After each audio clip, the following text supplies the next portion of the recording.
السلام عليكم ورحمة الله وبركاته. ازيكم يا حبايبي؟ يا رب دايما تكونوا بخير. زي ما انتم شايفين النهارده باذن الله هنعمل مع بعض احلى كبد وقوانص.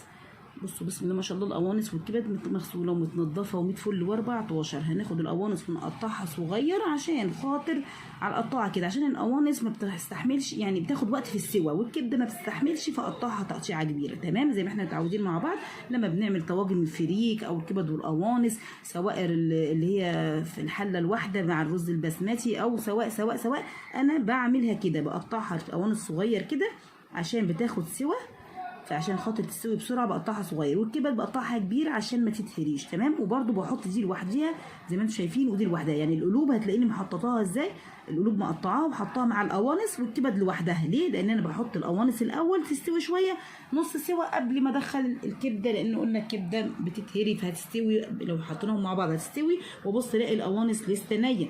تمام، وبص الاقي الكبده مهريه. فانا عملت كده اهو، الكميه اللي انت حباها حبيبه قلبي وعلى عدد افراد اسرتك اعملي. انا تقريبا كان كيلو ونص او 2 كيلو، انا مش فاكره صراحه. بس بتحطي زي ما انت شايفه السمنه او الماده الدهنيه بتاعتك في الحله زي ما انت شايفاها، ولما بتسخن بنعمل ايه؟ البصله حبيبه قلبي، عايزه بصله 2 برضو على قد الكميه اللي انت حباها، او على حد ما، يعني في ناس بتحب البصل كتير، بتحب قليل، دي براحتك. بصلايه ولا كبيره كده ولا حاجه، او بصلتين صغيرين وقطعيهم صغير، او ابشريهم في الكب، او يعني قطعيهم في الكب. تمام، اول ما الماده الدهنيه تسخن اهو هنعمل ايه؟ نحط البصل ونديله كده لون كده ايه، ذهبي فاتح كده اهو. بصلتين كده حلوين ومخرطاهم على ايه، على ايدك او في الكبه.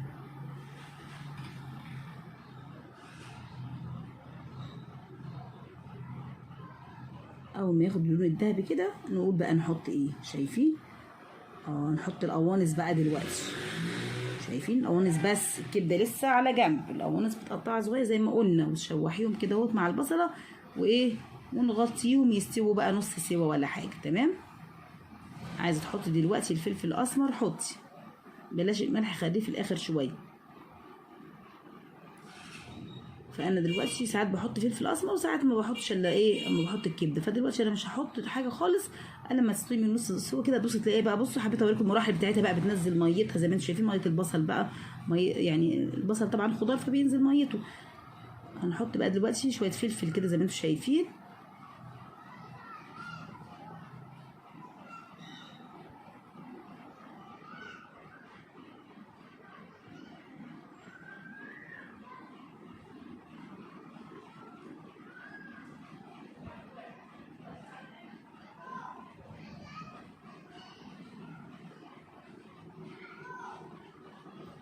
اول ما الاقي القوانص كده 3/4 سوا حبايب قلبي هرجع بقى احط الكبده. تمام اهو. يا سلام على الكبده الجميله الحلوه.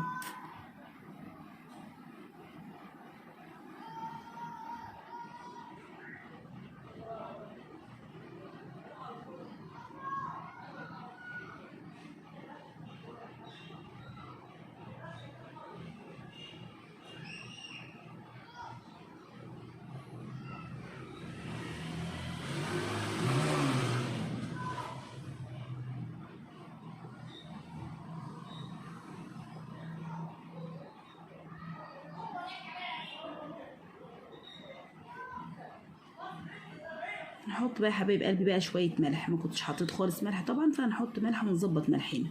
تمام، ملح ابيض مش اكتر. يا سلام على شويه الفلفل الالوان بقى يا جماعه، واللي هم بقى بتوع المناعه، اصفر واحمر، ده حلو طبعا المناعه زي ما قلنا، وشويه اخضر وشطيطه للي يحب سبايسي. ما بيحبش سبايسي ما يحطش الشطيطه، لكن انا حاطه رومي وشطيطه واصفر واحمر، بيدي لون حلو وطعامه حلوه وقيمه غذائيه عاليه وما شاء الله يعني.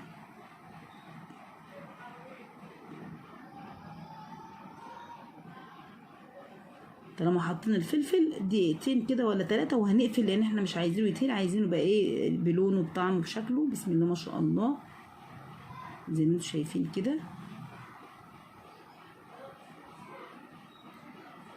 غرفي كل بقى بألف هنا وشفا يا حبيبه قلبي. حطي بقى جنبها عيش، اعملي جنبها مكرونه، بطاطس مقليه، اللي انت حباه اعمليه. ما تنسوش اللايك، وانا احبكم.